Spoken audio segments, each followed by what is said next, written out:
Welcome to the FloTrack podcast presented by Wonderful Pistachios. I'm Olivia Ekpone, joined with Tysiac and Cory Mull. I finally feel like we're coming down. We're in the middle of the turn, slinging off the turn, entering the straightaway as we're about to kick off day number 7 of the U.S. Olympic Trials here in Eugene, Oregon. Again, if you're looking for all of our content, which I know you guys are, you can go to our website at FloTrack.com. You can check out our YouTube. We're putting out all the mixed zones interviews.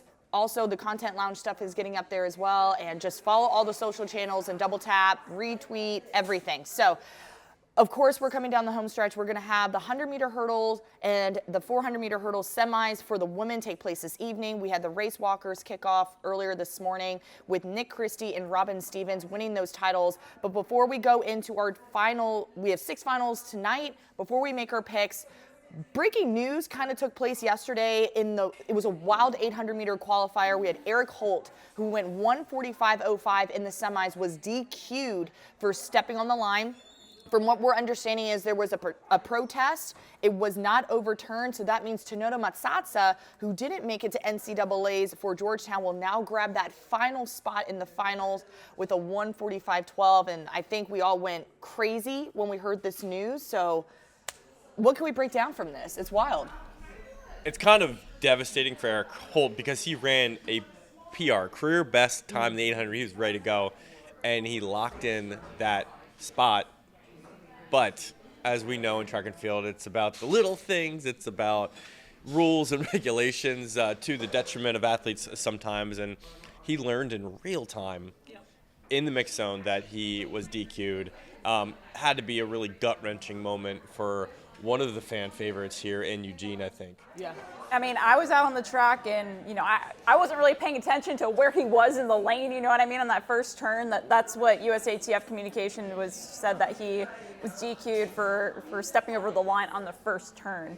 But someone in front of me did see him step over the line, so he was like, yeah, he just kind of ran that race and not even knowing that he was going to get DQ'd at the end. But I mean, it's tough, right? Like you got to follow the rules, but also at the same time, like it's a tough break for Eric Holt, who, I mean, I think he's gotten a lot of buzz, arguably, this trials because, from unsponsored, now sponsored by Puma within the last, couple of days. And, at least at the end of the day, he put his best foot forward, and you just have to find a way to be kind of content with that, probably, and proud of that at least. Yeah.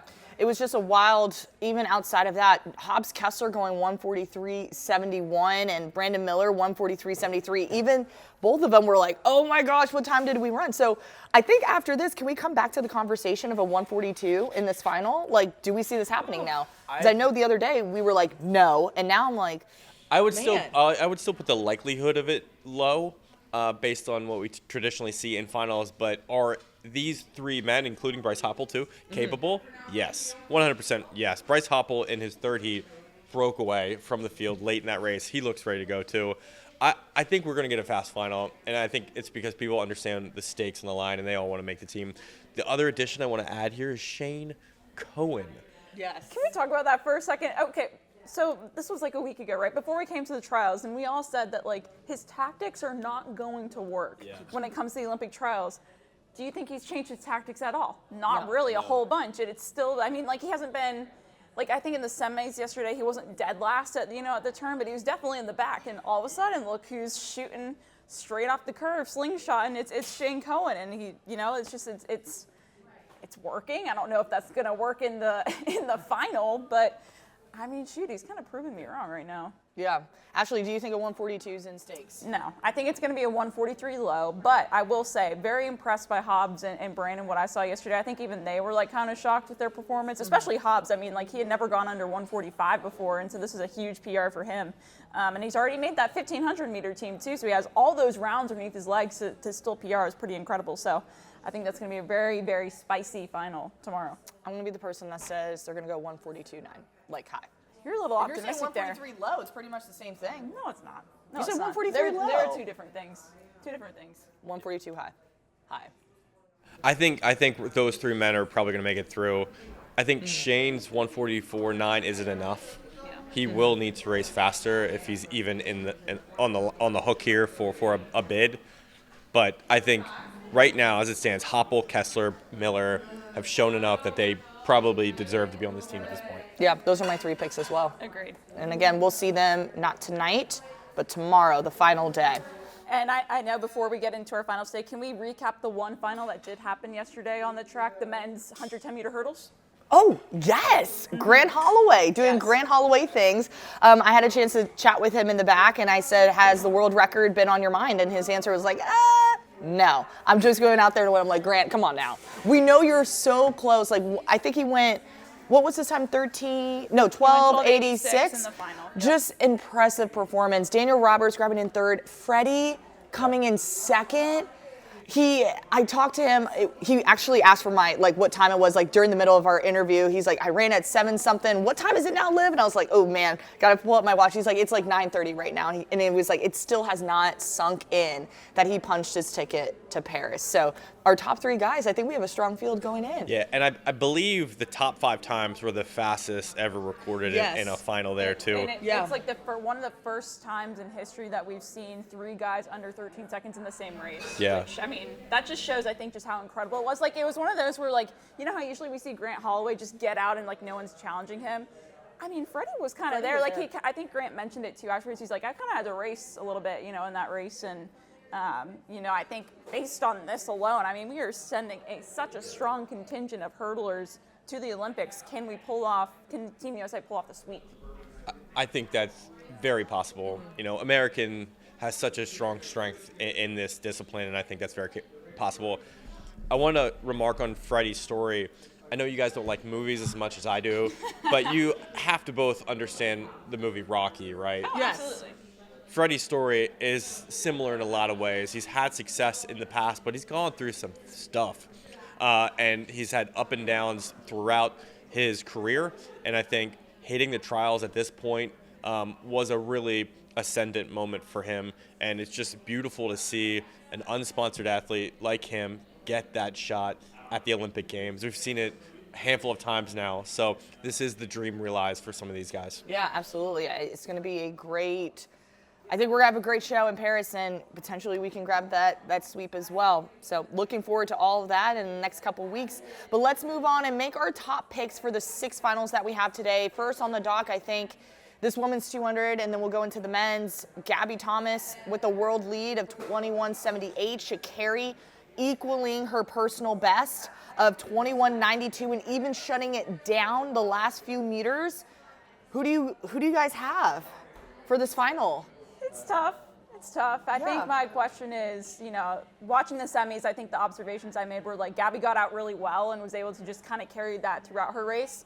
But then Sha'Carri, I mean, she didn't have the best start, but her top end speed is just unmatched. And like you said, she still kind of shut it down there at the end. So I guess the question is what ends up better on the day, right? Does Gabby's, kind of strong throughout the race kind of hold out, or or will Sha'Carri's top end speed carry her to the win and another big PR? I think it's going to take something big to win this final based on obviously what we saw from Gabby Thomas, 21:78 world lead in the semifinals.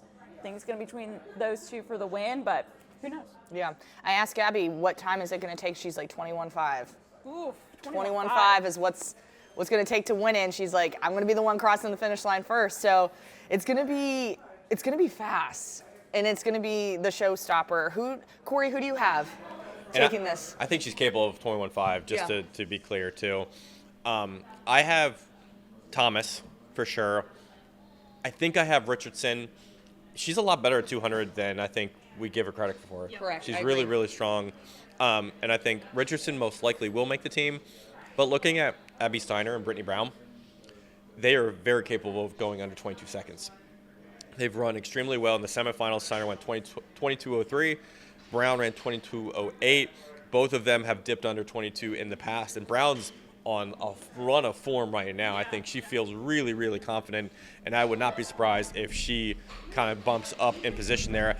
I almost feel like, and this might be a take, but Richardson might be left out. I could see Steiner and Brown making this team with an incredible performance in the finals. I don't mean to say that will happen, but I would not be surprised if it happened. Okay, you know what's funny? Because leading into trials, I did not have Brittany Brown in my top 3. I think I have Mackenzie Long. Mackenzie Long still looks good. She still remains focused. She goes in with that 22:01. But they have Brittany Brown right now in lane 9, and we've talked about how Brittany's like, give me the respect. So I wonder if this is something to her advantage to just kind of, put it out there, have no one out in front, and just run blindly. I honestly think putting Brittany Brown in those outside lanes might feel some even deeper fire within her to just get out and run faster. Yeah. So I have her as my third pick. See, I think for me, I think Gabby Thomas will take the win.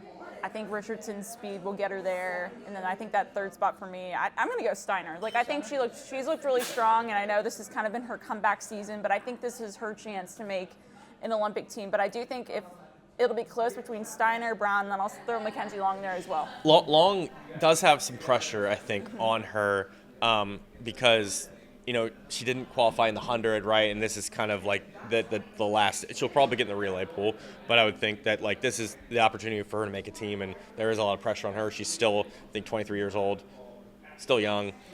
So I think she will feel it, but I'm going to go with the veterans here. Veterans here. I like that. Okay, let's talk about the men's 200 because that was another wild semifinal round. Kenny B has the World League going into it. And I think we had a conversation with John Davern, and he's like, I think that can go down with that 1967. I think that's definitely in the cards for later today. Yeah, I mean, if you're looking at what happened in the semis yesterday, Noah Lyles, I think, even surprised himself a little bit with his performance yesterday. 1960, not win legal, but still a good performance there. Arian Knighton, 1993 in that semis, and then Kenny B had a strong performance as well. So I think there are a few questions that come to mind when we're looking at this final. Number one, I think, to be honest, it's just how fast is Noah Lyles going to go. Like, I think he's very solidly going to win this 200. I think it's pretty safe to say that most people are in agreement that the 200 is his better event of the 1 and the 2. So I think I'm curious to just see how fast he goes, honestly. Number 2, I think then from then on, it's like the race for the final 2 spots, because I think there are probably 3-4 guys that are in conversation for those final 2 spots. I mean, Kenny B, he's the world leader right now, and he has shown me nothing to doubt him yet, and so I think he's got to be in that conversation. Knighton, again, even though this is his first competition of 2024 outdoor season, like, he's looked really smooth and even shut it down yesterday in the semis and the final meters when he ran 1993. And then we need to talk about Christian Coleman too. I know y'all had a chance to talk with him in the mix zone, and he's just kind of reflected on obviously he's motivated by not making the 100-meter team, but he's got to kind of he's trying to refocus, bring some more of that energy back into the 200 and try to make the 200 team. So I think all those storylines there will make for an interesting final, I think. Yes, I agree with you. How fast is Noah Lyles going to go? 2, Kenny B looks strong. I want to stick on Christian Coleman because we all went into it, most of us, like everybody that I've talked to was like, we thought Christian Coleman was going to grab one of those top 3 spots in the 100. So now it's like you're having to refocus, you're having to reset. What can he give us in this 200? Because the 100 meters is his stronger event, and he's racing against some really fast, talented top dogs in this 200 meters. So we're going to have to see something really, really spectacular from Christian Coleman if he's wanting to grab one of those last 3 spots. Yeah, and I agree. I think people look at him and they know that he's a front-end guy. Mm-hmm. He runs extremely well out of the blocks and even in the curve, but where he's got to make his mark here is on the straightaway. That's where he's going to have to win the race, get in the top 3. Looking at how those top 4 guys closed down the final straightaway yesterday, Lyles 9.38, Bednarik 9.56, Knight 9.45, Coleman 9.62. So Coleman might have to do a little bit more work on the curve, I think, to put himself in a position, but they all have to close down. Right. And if you're betting on anybody, it's probably Lyles. But I also think that, Lyles seems too confident. I don't know. This is just me, but, he's talking in the mix zone as if he's got it in the bag. It feels like that, and I think that's kind of not a great place to be because all these guys are listening to what he's saying. I don't know. I want Noah to be a little bit more humble at times, but I know he's trying to push this sport forward. Mm-hmm. It's kind of the nature of the beast there, but I don't know. We'll see. Noah's very confident, as we all know. He's Noah Lyles, and he's putting out a really big talk. He's going after Usain Bolt's world record. Like, there's a lot of goals that he's just been very vocal about. So with all that being said, who are our top three? I have Noah, Kenny B, Arian Knighton. Those are my top three. Same. I In that totally order? agree. Yeah, in that order. Okay. Yep. Mm-hmm. I have Knighton, Lyles, Bednarik. I like it. That was a little I kind of spicy. like it. I kind of like it. That was a really spicy shuffle there in the cards. I love it. So we'll just have to wait and see. Up next, let's talk about the women's 10K. Wayne Kaladi, Ashley and I were just talking about this morning. We cannot wait to see her step onto the track. She's the only woman in the field in this 10K that has the Olympic standard of 30-40. She went 30-33, 82 this year. So we're going to have to see some athletes kind of push the pace, and Parker Valby is looking to potentially make this team as well. She's the second fastest runner in this field, and she's going to have to shave off some time if she wants to get that Olympic standard too. Yeah, really excited to see Wayne Kaladi hit the track today. If you look at what she's done throughout the course of, winter, spring, into the summer, like she's been doing just a variety of different events, right? Like, I mean, she ran the 10K there where she hit that Olympic standard. She ran 30-33 there. Then she ran at the World Cross Country Championships, and then she set an American record in the half marathon, the Houston Marathon. So and she ran at Prefontaine too in the 5K, I think. So she's just been dialing into a variety of different things, which I think is a strength that she has, right? Like, she can transition between all these different aspects of track and distance running and cross country and still excel, and that's probably something that gives her a lot of strength. So when I look at this 10K, Kaladi I definitely think is the big favorite here. But then I'm glad that you mentioned Parker Valby too. I mean, she already has 2 5Ks underneath her belt, so I mean that's something you have to think about as well. She's already really close to that standard. She ran 30-50 at Brian Clay earlier this year for the collegiate record. But the question is too, right? I know you mentioned the Olympic standard, the auto standard. I think I've read that Valby will probably, if she makes the team, will have the world ranking to likely get her in based on world rankings. So, but still, you want to run a fast race. But the question is, with already those 2 5Ks underneath her belt, can she go that fast and hit the standard? I don't know. Just lots of questions. Lots of questions. Corey, what questions do you have? At first I said I don't think the standard is going to be hit in this race, but then I'm kind of changing my mind about it. I think they need to do as much as they can to ensure that they get there. And no better person than Parker to set a pace. I don't imagine her running any differently than she's already run before. So I think Parker will run her race, and if she gets that standard, then she'll get that standard. I don't think she's going to win. I love Wayne Kaladi. I mean, I think she's in a great place, and you talked a lot about her discipline, like her strength across disciplines, which helps her overall race. I believe in that. I think Carissa Schweizer in this race probably has a lot of confidence having qualified in the 5K. Athletes have talked a lot in the mix zone about knowing how certain races feel, right, when they're working towards that final. I know how it feels to be in this position. Carissa, while she doesn't have that PR under 31 this year, I think I think she's capable of running under 31 and getting there because she's done it before. Her PR's 30-18. So I'm picking Carissa. I agree. I think she'll also make the team here because, like you mentioned, I mean, experience is key, and she's been here on this stage plenty of times, and she knows how to run a 10K. So I think, she showed it in the 5K to her veteran status, and even though this season's been a comeback season for her from injury, she's shown that, when it matters most of the trials, that she's been prepared. So I have her on, making this team as well. Mm-hmm. All right, let's talk about the women's long jump featuring the one and only Tara Davis-Woodall. And we have a lot of great hitters with Quenisha Burks in the mix and also Jasmine Moore. And we only have 3 women that have hit the Olympic standard of 6.86 meters. So I can see all 3 of these women getting out there and grabbing those top 3 spots. Monet Nichols is number 17 in the world rankings, though. So if she does perform well and puts herself in that position, I think she'll have a good shot at making the team. I think it comes down to these 3 women who have proven themselves. I mean, Jasmine, Tara for sure. I think Burks probably, right?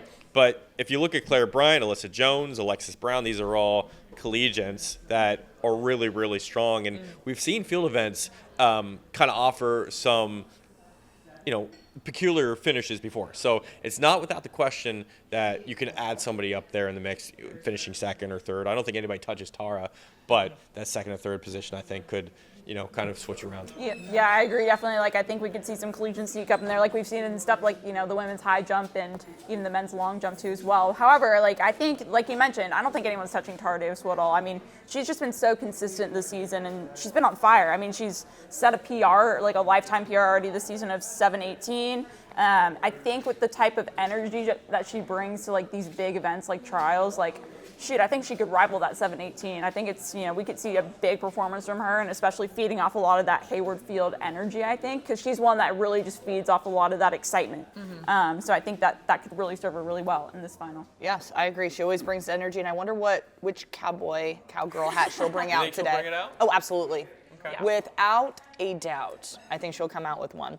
All right, I'm going to briefly go over the men's discus. We have 4 men who have hit the Olympic standard, but just kind of looking at the qualifying rounds, you had Reggie Jagers and Andrew Evans, who are your top 2 qualifiers from the first round. The other athlete who could potentially grab that 3rd place spot is Joseph Brown, so keep your eyes out for the men's discus. But the last and final is the women's shot put, featuring Chase Jackson, who always comes out with the very detailed eyes. So I'm curious to see what the vibe is for the final today. But Ashley, what do you think we're going to see in this event?